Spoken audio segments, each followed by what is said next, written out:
तो M to be या Pokemon master के एपिसोड 2 में हमें देखने को मिलता है कि ऐश एक समुद्र के पास आता है और यहाँ पर ऐश फिर से अपने कुछ ओल्ड पोकेमॉन को साथ में लेकर आया था, जिनमें थे लिवेनी, टोटोडाइल, राउलेट और कॉर्डफिश। और फिर ये सभी पोकेमॉन वहाँ पे मस्ती करने लगते हैं। तभी पिकाचू पानी के अंदर जाता है और अपनी पूंछ को डालता है और इसी बीच हमें एक लॉन्चर देखने को मिलता है जिसने पिकाचू की पूंछ को अपने पंजे से पकड़ लिया। और जब सभी पिकाचू की ओर देखते हैं तभी ऐश को दिखता है कि वहाँ पे एक लॉन्चर है और फिर बिना टाइम वेस्ट किए हुए वहाँ पे कॉर्डफिश आ जाता है उस क्लॉन्चर से लड़ने के लिए। और ऐश जब इस क्लॉन्चर की पावर को देखता है तब उसने ये फैसला किया कि वो इसे पकड़ेगा। और जैसे ही वो अपना पोकेबॉल इसके पास फेंकने ही वाला होता है तभी उसका हाथ किसी ने फिशिंग रॉड के वाइंड की मदद से बांध लिया। और फिर वहाँ पे हमें देखने को मिलती है मिस्टी, जिसे देखकर ऐश हैरान था। और फिर मिस्टी वहाँ पे आकर ऐश को बोलती है कि उसे भी ये क्लॉन्चर पकड़ना है, क्योंकि ऐश से बहुत पहले उसने इसे देखा था और तब से ही वो इसकी फैन बन गई और इसे पकड़ना चाहती है। और फिर हमें फिर से पुराने समय की तरह ऐश और मिस्टी में एक बहस देखने को मिलती है। यहाँ पर ऐश भी पीछे हटने को तैयार नहीं था, वो भी कह रहा था कि वो इस क्लॉन्चर को पकड़ेगा और दूसरी तरफ मिस्टी भी यही कह रही थी। और इस एपिसोड के अंदर पिकाचू मिस्टी को देखकर काफी ज्यादा खुश था, वो उसे देखते ही उसके पास चला गया।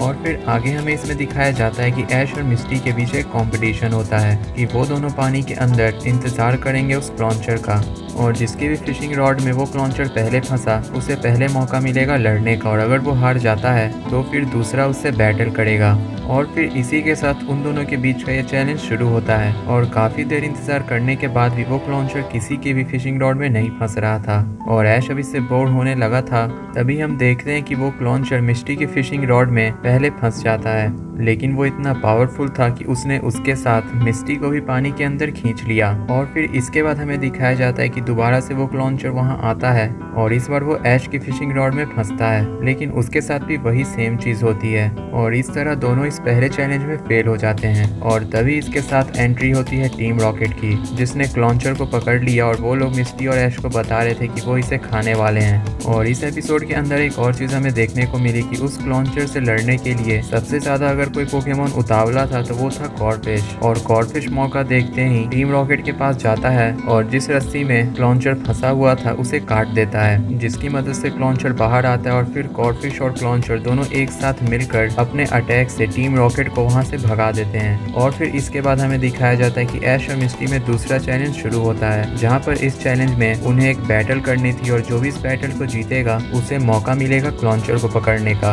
और मिस्टी अपने तरफ से जिस पोकेमॉन को यूज करती है वो था पॉलीटॉड, और ऐश अपने पोकेमॉन को यूज करता उससे पहले ही पिकाचू आगे जा रहा था, लेकिन ऐश ने उसे रोका और अपने कॉर्डफिश को आगे भेजा। और फिर हमें कॉर्डफिश और पॉलीटॉड के बीच एक कमाल की बैटल देखने को मिली, लेकिन आखिरकार इस बैटल को जीता मिस्टी ने और उसे मौका मिला उस क्लॉन्चर को पकड़ने का। लेकिन इसके बाद हम देखते हैं कि क्लॉन्चर को जब मिस्टी ने पकड़ लिया तो वो खुद ब खुद अपने पोकेबॉल से बाहर आया और ऐश के कॉर्डफिश के पास जाकर उसे लड़ने की ट्रेनिंग देने लगा। और इसी के अलावा एक और चीज हमें इस एपिसोड में देखने को मिली, वो था लेटियास, जो कि अभी तक ऐश का पीछा कर रहा था। और फिर जब ये एपिसोड अपने एंड पर होता है तब ऐश आगे अपनी जर्नी पर जा रहा था। तभी फिर से हमें मिस्टी उसका पीछा करते हुए देखने को मिली, जो कि हमें पोकेमॉन के सीजन 1 में जब ऐश पहली बार मिस्टी से मिला था तब वो चीज हमें देखने को मिली थी। और फिर ऐश ने मिस्टी से पूछा कि आखिर तुम मेरा पीछा क्यों कर रही हो। तभी मिस्टी बात बदलते हुए ऐश को बोलती है कि कॉर्डफिश और क्लॉन्चर दोनों बहुत अच्छे दोस्त बन गए और वो नहीं चाहती कि ये लोग अलग हो जाएं, इसलिए कुछ समय तक वो भी ऐश के साथ ही उसके जर्नी पर जाएगी और कोई और खुश हो ना हो। पिकाचू इससे काफी ज्यादा खुश था।